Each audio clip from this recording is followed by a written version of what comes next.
Welcome to D&D Journey of the 5th Edition. Join our various gaming groups as we play the 5th edition of Dungeons & Dragons. And maybe just hang out and chat about gaming in general. Sit back and enjoy the show.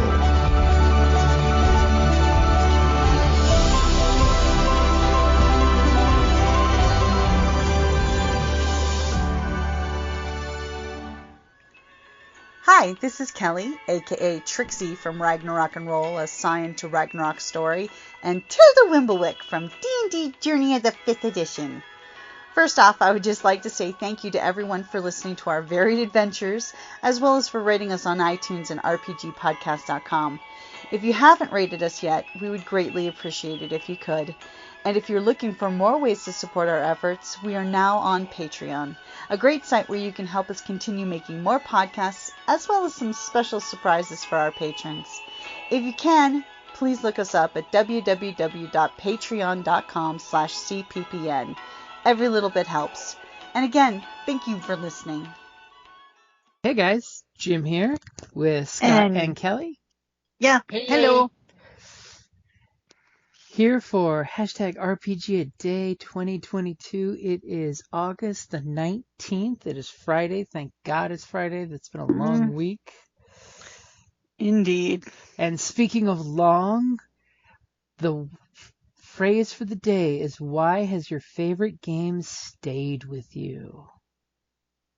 That's deep on many, many levels. Actually, I'd like to go first on that one. Go for it. Because my favorite game actually hasn't stayed with me. And that's because I really can't find people to play anymore. Okay, elaborate. One of my favorite games is actually the old Tunnels and Trolls. It's super simple. It's fun. It's still fantasy.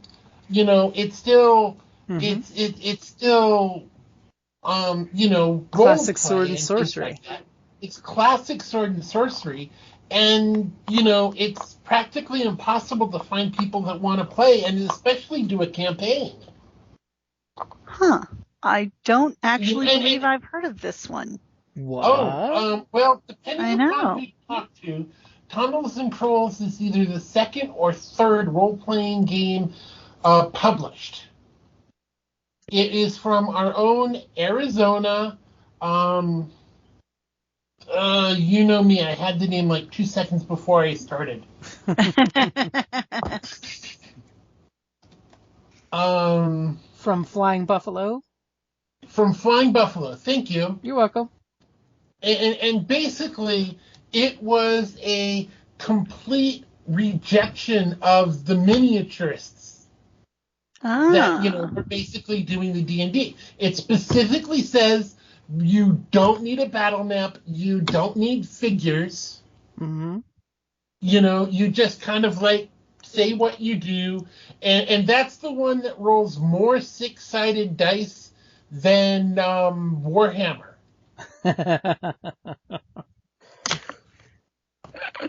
And I believe it was Ken St. Andrew that you were looking for name-wise. A public librarian in Phoenix, Arizona.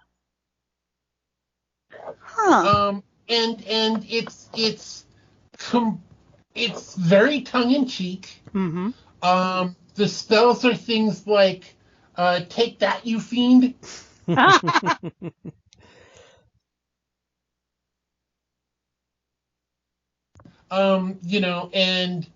I think there's like ouchie or something like that. And it's fun. The combat's kind of simple, but it's now like in its 7th or 8th edition or something like that. And it's really fun. And actually my second favorite game, I also can't play because nobody's playing it anymore, which is Champions. Oh, Champions. That was my first superhero. Which is a superhero game by Hero Games, I think. Uh-huh. And to the best of my knowledge, or at least this is what I ran into, this was the first point allocation game that was really big. So you started off with a point system, and with your points you bought characteristics, flaws, and powers, and everybody was basically a superhero. And they used the point system really well, so you could get your Justice League style breakdown of here's the speedster of ultimate speed, here's the Supermanish character, here's the Batman character, and they actually balanced things nicely. Yeah, I played that one once when I was young. And I will totally throw it out there, their source books were awesome. They were so well put together. Yes. What was the name of the other superhero one, though? There was... Villains and Vigilantes? That's it. I think... No, that was a comic book store, isn't it? Well, it's also an RPG. It's also a game. There's also Heroes Unlimited, which is the Heroes one Unlimited. Yeah, That's Heroes the one Unlimited is my personal favorite. But that one you have like no game balance. Of course, Palladium doesn't worry about game balance. They expect the GMs to balance the game in their own special way. As one must do. There is a superhero game called Villains and Vigilantes. Okay. It had that dark 80s vigilante anti-hero. Oh, I'm thinking of the comic book store's Heroes and Villains. That's what I was thinking of. Back in the late 90s, Heroes and Villains actually had a game of that running. Oh. Really? I think it was second edition. They weren't big into the anyway, I'm really old, and all of the games that I love aren't being played anymore. And get these kids off my lawn.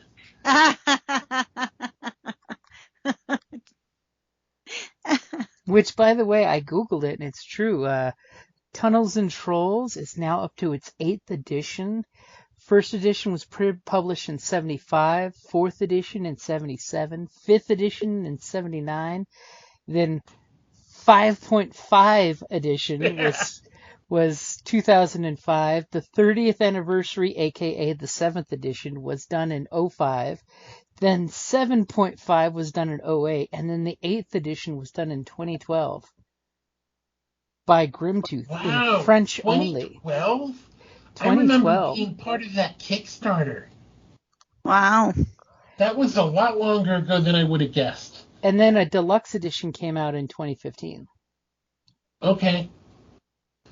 But, and also, since we're talking about Tunnels and Trolls, one of my favorite parts of Tunnels and Trolls was they actually had a secondary game called Monsters, but specifically where you played monsters. However, it specifically said the monsters are not evil. They are not specifically only out to get themselves, and they basically did it as tribal. They didn't believe in cities. They were constantly wandering, but they specifically said, they're kind of out for themselves, but just like the heroes have to get together to do things, the villains are not evil. There was actually one of the things about TNT is that there is no alignment system. That's part of the whole storytelling thing. It's because everyone's doing their own thing for their own reason. It's not really good or evil. Right. Sort of like in Dark Sun for D&D where, alignment goes out the window sometimes. Did you run out of water? You have no alignment right now. What are you going to do? Die of thirst or take what you can, right? And then you find out that dwarf blood is very sustaining. Oh. But those are some great examples. My God, Tunnels and Trolls. I haven't heard that in forever. See? I know. I mean, because it's really good OSR style D&D-ish, where it's got that first edition feel where it's not terribly crunchy at all, but it's all about having fun. And, by the way, I will throw it out there that when Ken wrote it, he wanted to make a game that was more accessible and an alternative to Dungeons and Dragons, suitable for solitary, smaller groups or play-by-mail gameplay. Yes. Oh, One of the play-by-mail. great things about Tunnels and Trolls is they actually have a great solo system, and I believe that a company actually bought the online rights for solo games, and you can like go online and, well, basically you have to run as a fighter because magic systems are really hard to do solo. Mm-hmm. But you can still go through, and like we were talking about earlier, it's like a choose your own adventure game. Mm-hmm. Only you do occasional rolls. It's when you get to an impasse of success or fail, let the dice decide. Uh-huh.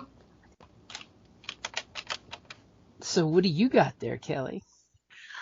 Well, I would have to go with my first love, which was D&D. I mean, that's the one where I was introduced to role-playing and this world of imagination, sword and sorcery that I could pick up on my, I could play the characters from the books, or that style, which I never really had that kind of, Mm-hmm. outlet, so to speak. So I think I would have to go with that. And the reason why it has been so long lasting is because it's very well, it's got way, it is when everybody says role playing games, that's what people think of. So It has a lot of history. It has a lot of evolution, but it's still in essence has stayed the same.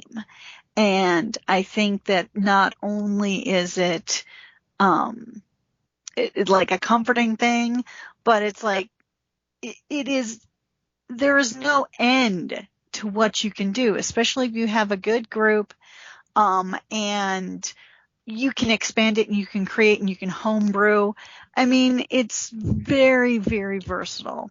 And I actually did have, it was a module for solo Dungeons and Dragons. It was really cool because they used, remember, when they came out with those, hidden codes that you have to look through a red. The decoders. Yeah, decoders to see the message underneath. They used that type of system so that you could do the module, and not like see everything. Mm-hmm. Made it spoiler it's like, free. Okay, so you're here, sort of like a choose your own adventure, but it was it was very cool. I mean, they had that. It would be kind of nice to see something like that again, like for them to rehash that type of thing. And they could even do that in Roll20. I'm saying, think of how much fun that could be on Roll20, and you could do it as a purchase, for a solo adventure, because they already have a dynamic lighting set up, so there's a certain amount of you're your own GM, but it would be kind of fun. I think that would be a really interesting. I'm going to have to write a suggestion to them on that. Yeah. Because that's a good one. Say you're in the mood to RPG, but your group isn't on. Do a solo type of thing. Don't they actually have some type of auto run feature where GMs can like take fake people and run them against monsters and see how tough they are? I don't know. In Roll20, they don't. They do have, you can do the random deck of cards and play. Like, I know that was one thing we loved about when the World of Warcraft card game came out, back the first edition. You could actually have 3 people playing a GM-less dungeon, because the dungeon played itself. And it was the original Shadowfang Keep, not, like from Classic, not the revised ones, Which was cool, because, and we have played Expedition, which is a love really Expedition! fun GM-less game, where basically the story is in prompts in your cell phone. And basically, you make your character up by collecting cards, which they have in the set, and you pick your spells and abilities. And then when you're ready to adventure, you hit the button, and it starts narrating the story. And then when you get to an encounter, you have to tell the app how many people are playing, because as soon as the encounter starts, everyone has to touch the phone to start the fight. The longer you take, the crappier your initiative is. Yeah, it's really cool. I actually wrote one of their adventures. When they first came out with the first fantasy version, they basically asked for people to donate stories to the game, and they had so many great submissions. I mean, and they've now expanded it to having it in like space mission stuff, and it's a great idea they came up with, because it's literally choose your own adventure with cards. And the cards we have to play that again. We do. I mean, heck, we were on a cruise ship one time playing this game, and it was a hoot. It was a blast. I'd be in. I mean, and the best thing is, like, the kit we've got, it's got little plastic clips to keep track of your hit points to make it easier. Aww. But yeah, Expedition is a super fun game, and the app part is free, which is nice. And of course, they're still in production, which is great, because they come out with Kickstarters every few years for either expansions or entirely new genres for the cards. Totally waiting for a modern urban fantasy. I've discovered there's so very few of those, but so many novels. Someone needs to branch the difference. So, any honorable mention there, Kelly? One, and I haven't played it in. Well, there's two actually. Oh my God, there are so many actually. You gotta limit it to one. Okay, well then I think. Okay, I'm gonna have to go with. I think I'm gonna have to go with Scion. Oh. Because even though I haven't played that one in a while, I mean, I had so much fun, although that's a lot of dice. It's totally a lot of dice. Oh my God. At one point, because my mom, she's tiny, she's like 5'3" and shrinking. And when she was playing with us, we had to get her a cup because she couldn't hold the dice. There was just too many 10-sided. So it's like I've got a Crown Royal bag full of just 10-sided dice. Because of course Scion is my actual choice for the days, because I love the fact that, again, we go back to the modern urban fantasy, that it totally embraces the demigods in a modern setting, which is just too fun of a prompt not to enjoy. Because look at how much literature has been recently. American Gods before it got popular. Exactly. Yeah, or the Percy Jackson before it was popular. Yeah. I think actually I don't know. Actually, I think Scion came out around the same time as American it was when Gods. the first Percy Jackson book came out. Was about the same time. No, I thought it was closer to but it jumps on that whole, who doesn't want to be the child of a god? And you're saving the world, or I guess you could be Titans trying to destroy it. But you have that option. I mean, it's great, and with I like the stunt, what we used to call stunting it up, mechanics of the original Scion, where it's like you can think John Woo film, make it as crazy as possible, or and you get more dice, so it rewards creativity as well, and with some of us when they're playing, it's like, well, I can't think of anything. It's like, oh well, let me help you. Here, I have a suggestion. Like, okay, yeah, that's what I'm going to do. That sounds cool. You know, and my nephew used to play it with us, and he was like, what, 10 or 11 Mm-hmm. at that And time? of course, it's the White Wolf system, so it's cool and hardcore. Just saying. Mm-hmm. So, I mean, he even, he was so shy. It was one of his first games.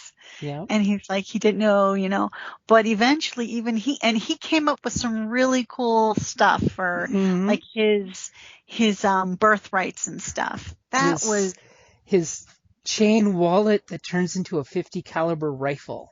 Mm-hmm. With the chain belt ammunition. Yeah. And didn't he have the skateboard that was the shield? Yep, his skateboard that transforms into a shield. Yeah, and I swear I saw that in a movie, not that long ago. Mm-hmm. But I'm like, here's my nephew, and we're not going to discuss how long ago this was. Well, to give you an idea, I did look it up while we were talking. American Gods came out in 2001. Then we have the first Percy Jackson book came out in 2005. And then Scion came out in first edition in 2007. Okay, so it was inspired by both of those. So it probably was definitely one of those. Because remember, when White Wolf did write the Scion books, it was 3 books and 3 books only. They admitted they were just going to experiment with this for fun and throw out what they've been designing.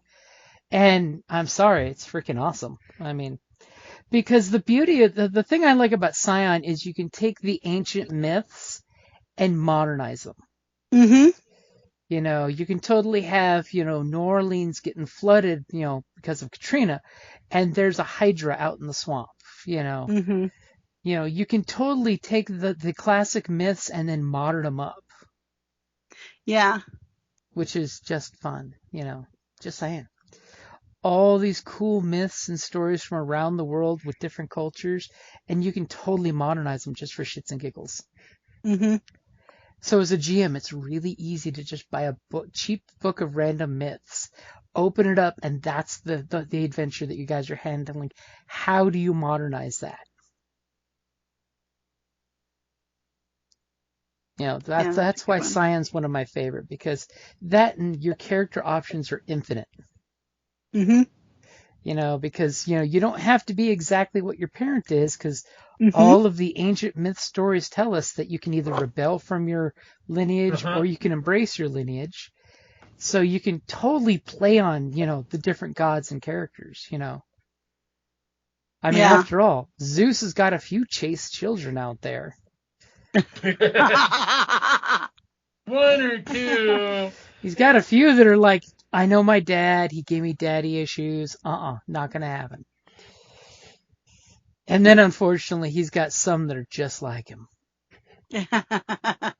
Come on, I'm talking about Jason and the Argonauts. Too funny. But Scion's definitely the one that is my go-to game, because it's just so huge and great to come up with stories. And then, of course, as the game evolves, the leveling system is more of a huge concentric circles of power raising. Because like when you get to God, it's pretty much just you're telling the GM what you're doing, because you're a baby god. Unless someone is diametrically opposed to you and of stronger ability, pretty much what you're doing is going to happen. So it becomes definitely more of storyteller, character driven. Until all of a sudden the big bads show up and you're like, oh crap, I'm back to being subpar. Yeah, I mean, it would have been nice to have more, because when you go from hero to demigod, a bit more of a grade system so you didn't just automatically, jump to god too quickly. Mm-hmm. I think that would have been nice. Let's be honest, hero and demigod is the sweet spot. That's where players get to adventure and do things. God level, it basically becomes you're the lowest level member of your pantheon, and they're totally sending you on bitch duty. But you got to be careful, because when you get to the mortal realm, anything you do that gets witnesses by mortals can get you fate bound, which is good or bad, depending on what you do. I mean, if you're known for being the god of strength and you're having to lift a, falling building, all these people watching you that know that you are the god of strength are rooting for you and giving you the fate power. And then, unfortunately, when you're the god of cunning and trickery and you have to lift the building and all those people are saying, oh, he ain't gonna do it. He can't do that. That ain't his purview. Nope. And you'd be like, you bastard, stop manipulating me, you measly mortals. Stop. He's like, I'm still a freaking god. Which, of course, that's one thing I love about Cyan is the fact that even when you do become massively powerful, your character has to learn to mute his power just to exist on the mortal plane. Which, of course, they do good jobs of explaining, oh yeah, your god daddy or your god mama, he totally dropped in power level to go make a baby. Because nobody wants to make a baby with a full-on god, because then you just it's like bad episodes of Supernatural when the angels tried making Nephilim. And the 60 years ago, Nano Steel, woman of Kleenex. Oh. All of a sudden you're like, I made bad life choices. Someone bring me a power washer. You think you're Thor. How do you think I feel?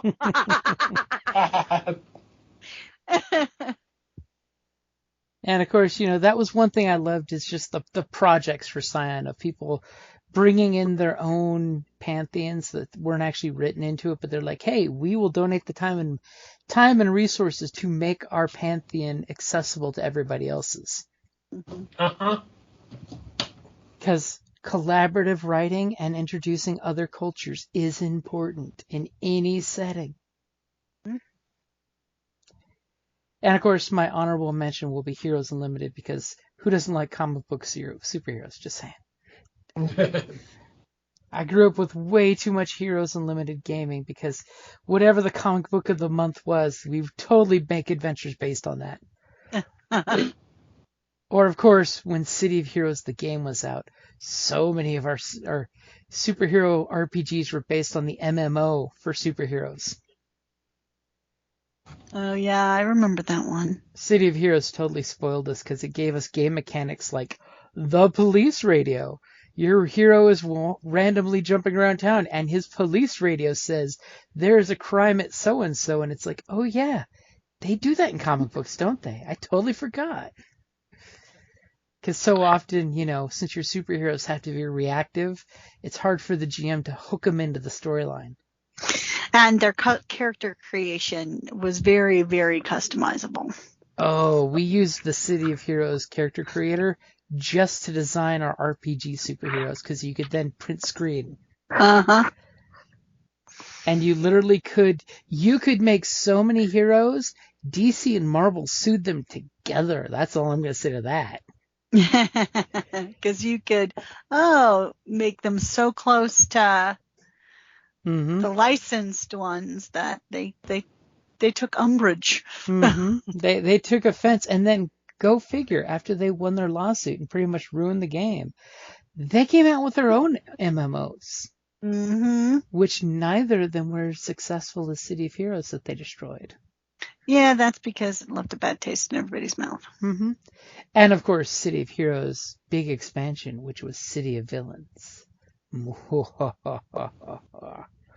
That was a great game because then you could play the baddies. And of course, they created a pet class. That was my favorite character, was the mastermind with ninjas. Because my character got a bow, and I could send minions across the map. And who doesn't like minions? Especially if you play in the PvP, because then you have bounties on heroes in the PvP zone. Oh, I never do PvP. Oh, I love doing it. Because then once you saw that hero flying or super leaping through the city, you targeted him, and you locked on, and all you did was keep sending ninjas. You didn't care where the guy was, because wherever he was, ninjas were popping up to jump him as soon as they caught up to him. I was a jerk. And I just always made sure to dismiss my ninjas before they came back to me so we could find out where I was hiding. Ah! Because my ninja guy was all about arrows and smoke bombs for temporary invisibility. Diabolical. Dun, dun, dun. Which, by the way, you can totally play bad guys with City of Heroes or Champions. Just saying. I mean, you could play Mastermind, which would be the total twist on that. Bad guy turning into good guy by necessity because he made a bigger bad guy. Or Savage Worlds made one where Evil Necessity, where you were the bad guys after aliens showed up and murdered all the heroes. Wow.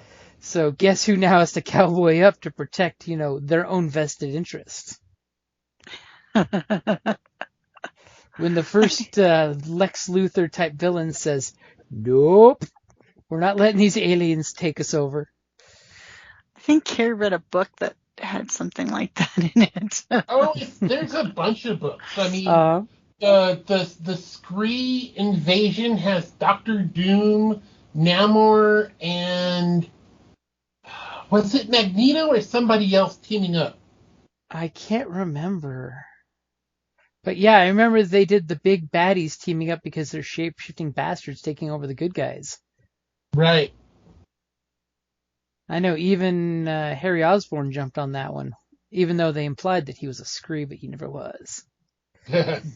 Yes, for those of you kids out there, the comic book Scree and the MCU universe movie Scree, totally different Scree. Speaking of which, She-Hulk is now on Disney+. Just gonna throw that out there. Ooh, okay. I know what we're doing later tonight. She-Hulk, Attorney at Law. So I totally got to drop that one. So I think that will definitely cover us for a game that has stuck with us. I mean, now I'm like, wow, I'm totally looking to see if I can find Tunnels and Trolls PDF in one of the older versions, not the newer version, because nobody wants the updated, cleaned up version. You want the dirty, grimy version. The dirty, grimy version. Are you kidding? I'm looking at the list, and there's a huge list of solo adventures for it. That's cool. I am at the wiki page for Tunnels and Trolls. Well, we will definitely have to get a copy, maybe. Yeah.